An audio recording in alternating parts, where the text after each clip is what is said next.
What's going on, everybody? Welcome to Beyond the Screen. It's your girl Jasmine. In this video, I'm going to be talking about Are You the One, episode 10. These people are idiots. Let's talk about this party. Keith and Alexis basically spent the entire party humping each other on the dance floor. Like, he literally had her like scooped up, and they weren't even like vibing to the music, you know, like, yeah, I'ma hold your booty and we're gonna boogie. Like, no, there was like active like humping going on, and they're just like making out, like no one can see them, and they're not a no match, basically having sex on a dance floor in front of an entire house that wants to get to know them. I don't understand. Like, I feel like if you're gonna continue to be in like an intimate relationship while you're in this scenario, like do it in the boom boom room and not in like the public environments when you guys should be getting to know other people. You're complicating things, and I don't understand. These no match couples, they're just gonna blow it. They're just a bunch of idiots. Like, I swear, I say it every week. They act like they've never watched this show before and they don't know how this works. It's a setup. You lustful, dumb people. Stop touching each other. Anthony decides that he's gonna shoot his shot, literally grabs Zoe's face and starts like making out with her. Now, we all know that she's Jalessa's best friend in the house, so she freaks out. She's like, oh my God, no, don't, oh my God. Don't kiss me, Jalessa's gonna be so sad. She liked it though. She tried to act like she didn't like it, but she liked it.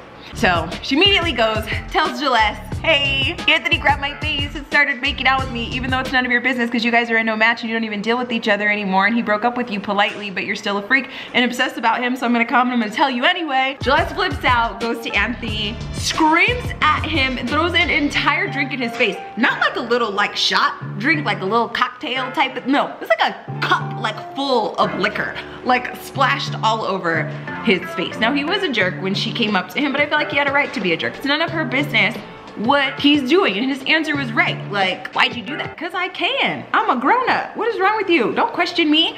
I don't know. She's just extra. She irritated me this entire episode. I wanted to punch her in the throat. Just feel like all these girls are super insecure, especially when it comes to like the no match couples. And then even Audrey, who we found out because they got voted into the truth booth, is also a no match couple. It's just like, I don't know, these boys talk to somebody else and are trying to play the game, and it's just, no, come over here and love me. Like, relax. Need you to like chill out and just be a lady for a little bit. Like, I don't know.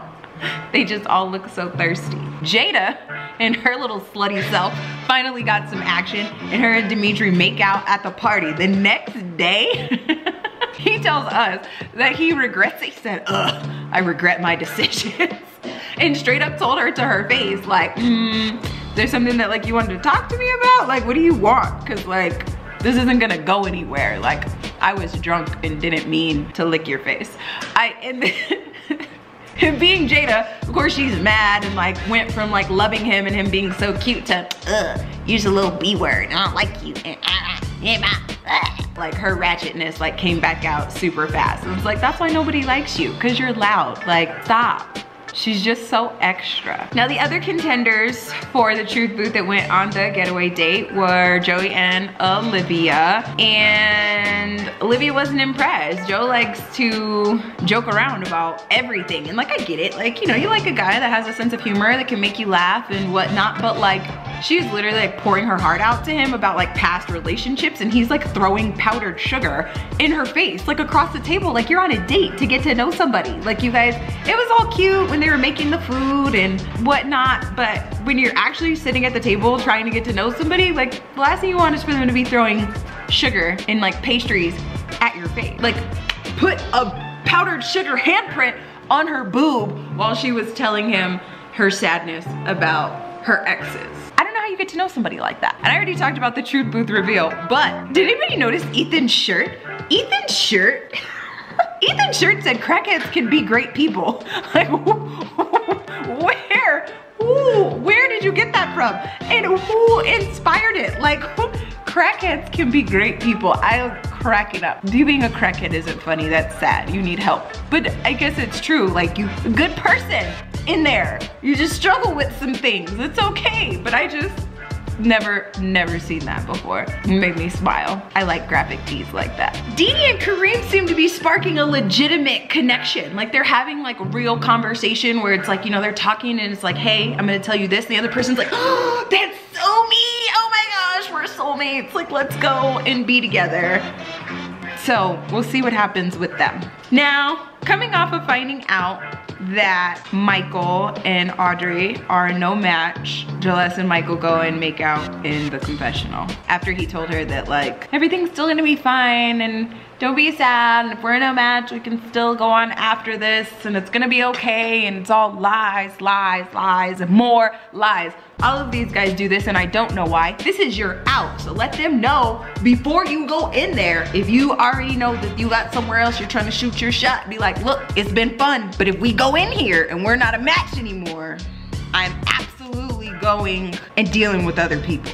Like, let them know, like, straight up, and that'll make the blow that much easier. Then they find out they're no match and they're devastated by that, devastated by what you said, and then it's over, and you don't have to worry about it. But instead, they're like, oh, baby, I love you, I want you, it's gonna be okay, and then they go sleep with other people. Like, you can't do that. You're playing with these stupid females' minds. They're already slow, don't make it worse. In the morning, Jaless decides that she's going to tell Audrey what happened and be apologetic and everything, and Audrey's obviously pissed off. She's mad about it. Jaless gets in the confessional and has this whole woe is her speech about how I'm just trying to play the game, but it's a problem when I'm talking to Clinton and it's a problem when I'm talking to Michael and da da da da da da da da. Did you not just throw a drink in Anthony's face last night for doing the same thing? But now you're acting like Audrey's crazy because she's mad at you? Like, make a decision, girl. Like, what side are you gonna be on? Like, either you're playing the game or you're not. It's that simple. But I don't like the double standard. I don't like that she wants to play some whole victim, but she's literally doing the same way. And I felt Audrey when Audrey was like, if anything, I'm mad at her because I feel like she should understand where I'm coming from, and that's it. But Michael's been real shady this whole time. So like, why they chase after the shady ones? Like, even with Nerys, Didi, and Malcolm, like, why? He's such a scrub. Like, just move on. Going into their 8th matchup ceremony, these dum-dums have no confirmed matches. None. Now, last week, they got 5 beams. Yay, that's awesome, but you have no idea who those 5 beams are. They've literally got no information this entire season. Just dumb.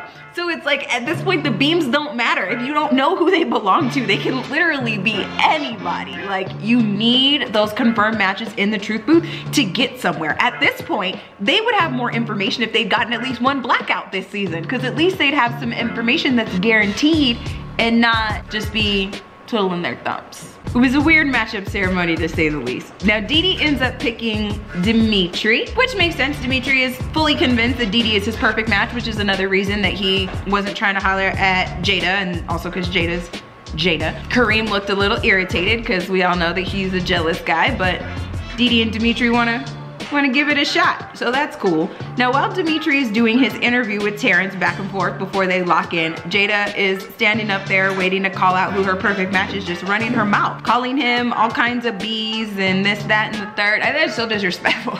It's like, I don't know, it's just how my brain works. That's like the worst thing you could say to a dude. I feel like a dude has like how much you really aggressive or really do something like really, really awful for you to call him the B word. I think you just like throw that out, like, because he made out with you when he was drunk and was honest with you and let you know that like it's not any deeper than that. Like, I don't know. I don't feel like it's justified. I feel like that's like, ugh. It's like, it's just deep. It's just a deep insult for a dude. But she's just up there just popping off. And I was like, you're not, honey. Be a lady, sometimes. All you ever talk about is your vagina, and she's always calling somebody names, and just yelling and being loud, and always has her stuff hanging out, like, just sometimes. Not all the time, sometimes. Be a lady. She irritates me. You guys already know that since day 1. Now, Jaless is torn between Michael and Clinton, but she ends up picking Clinton, and Clinton feels like they can be a match, and, you know, parents ask them questions about how Uche feels and stuff, and then Audrey and Uche being like queen of like the no match angry people. Audrey's over there egging her on like, no, stick up for yourself. Say what's up, da da da da da. So it's just so much sidebar conversations during this matchup ceremony. It was kind of crazy. But it's like, this is just a pure example of why you guys suck and things aren't working out. And then things get weird. Olivia gets up there and picks Anthony. Why? Where did that come from? It's just weird. Then the picks just kind of started getting random, which isn't gonna help. Even if you guys get a lot of beams, you're not gonna know who they belong to. So do things that make sense. Now, something good that did come out of this matchup ceremony, if she meant it, is that Audrey said that she was done with Michael completely, so it's gonna be great. And then everybody's locked in. The epic music starts. Everything's dark. Terrence turns around, gets ready. We're waiting on the beams. Boom, 1 beam. Everybody's happy. Yay! Boom, 2 beams.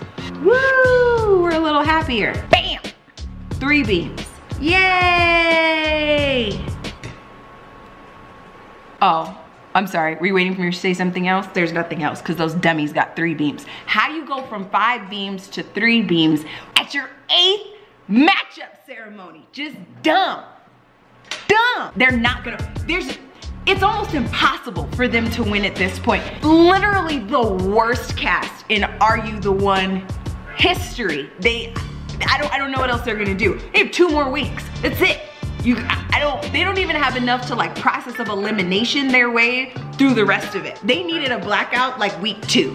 After everybody like got there and started hooking up and sticking with their no matches, they needed a blackout. Because then we could have guaranteed all those and not wasted all those truth booths.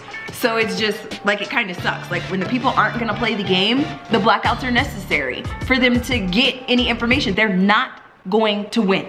They're not. They're gonna be the second cast to not win this money for being stupid. And it's like, I hope it was worth it, having like a random lay with somebody that you're not gonna talk to again. Now, you don't have a potential relationship or a friend, and you also don't have any money. Dumb. I wanna know how you guys feel about Celeste. Let's talk about Celeste this week.